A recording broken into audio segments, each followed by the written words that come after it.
be purified. ప్రేమ స్వరూపులారా, Embodiments of love. లోకము లోపల In this world, ఎన్నో విధమైనటువంటి పదములు ఉంటున్నవి, there are so many words, ఎన్నో విధమైనటువంటి అర్థములు ఉంటున్నవి. many meanings. కానీ అర్థములకును ఈ పదములకును ఈ యొక్క సన్నిహిత సంబంధ బాంధవ్యాన్ని చేకూర్చాలి. But we should know the right meaning for every word. ఆధ్యాత్మిక తత్వం లోపల ఈ అర్థాన్ని తీసుకోవటం ప్రయోజనం లేదు. In spirituality, you cannot simply go by its meaning. దాని అర్థం తీసుకోకుండా దాని యొక్క స్వరాన్ని మాత్రమే మనం ఉచ్చరిస్తూ పోండి. You go on repeating its sound.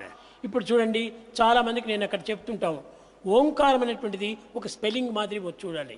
Omkar, just take its spelling. ఓం అంటారు. Many say Om.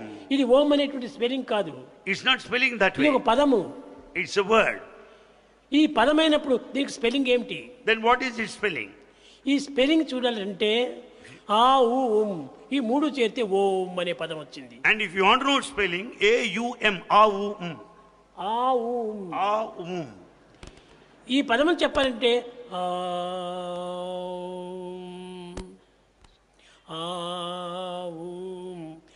అనేటువంటిది గొంతు నుంచి వస్తుంది. A comes out of the throat. ఊ అనేటువంటిది నోలకు నుంచి వస్తుంది. U comes out of the tongue. అనేటువంటిది పదవుల నుంచి వస్తుంది. Comes out of the lips. ఈ మూడు చేరినటువంటి ఓంకారం నాభి నుంచి వస్తుంది. So the combination of the three comes out of the very navel.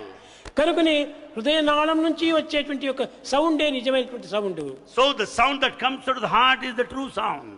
చాలా మందికి ఆ ఊ ఊం అని చెప్పమంటే స్పెల్లింగ్లే చెప్పుకుంటూ కూర్చుంటారు. And when this is to be said, they go by the spelling only. తెల్లవారుజాము కూడా ఓంకారంలో చెప్పాలంటే ఆ ఊ ఉం అంటారు.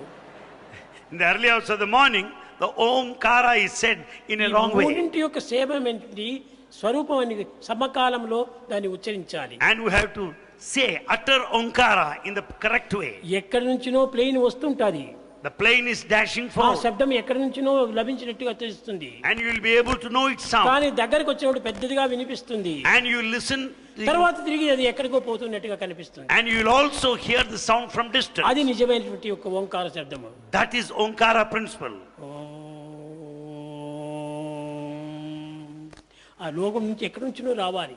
And it should come from ఆ within. నాభి నుంచి రావాలి. It should come out of the navel. కంఠం నుంచి వచ్చినప్పుడు అది శబ్దం ఎక్కువ వినిపిస్తుంది. And when once it comes out of the throat, కానీ you will తిరిగి అది hear high వెళ్ళిపోయే sound. సమయం లోపల తగ్గిపోతూ వస్తుంది. And then at the final stage, it declines.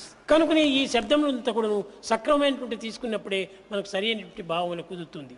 So we should consider every word in the proper sense and know its meaning. అనేక మంది ఈ యొక్క ప్రపంచంలో ఓంకారాన్ని స్మరిస్తూ ఉంటుంటారు. Many people chant, repeat Omkara.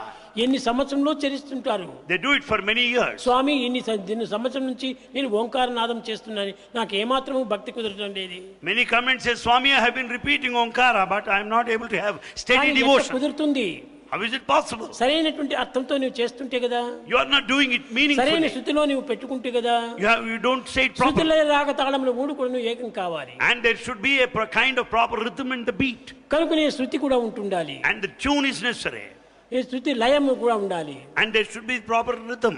ఈ కాలము కూడా ఉంటుండాలి. And the time. కనుక మూడింటి యొక్క ఏకత్వాన్ని మనం చక్కగా గుర్తించుకొని ప్రవర్తించాలి. So the beat and the rhythm and the time, all these factors have got to be taken into ఉపనిషత్తులు consideration. అనేటువంటిది ఎంతనో కఠినమైనట్టుగా ఉన్నట్టుగా కనిపిస్తాయి. We find that we think the Upanishads are very tough. కానీ దాని అర్థం కింద తెలుసుకుంటే అంతకంటే సులభమైనటువంటి మరొకటి లేదు. But if you know its meaning, there's nothing that could be simpler than that. ఈ సంగీతంలో ఉన్నటువంటి యొక్క దోషం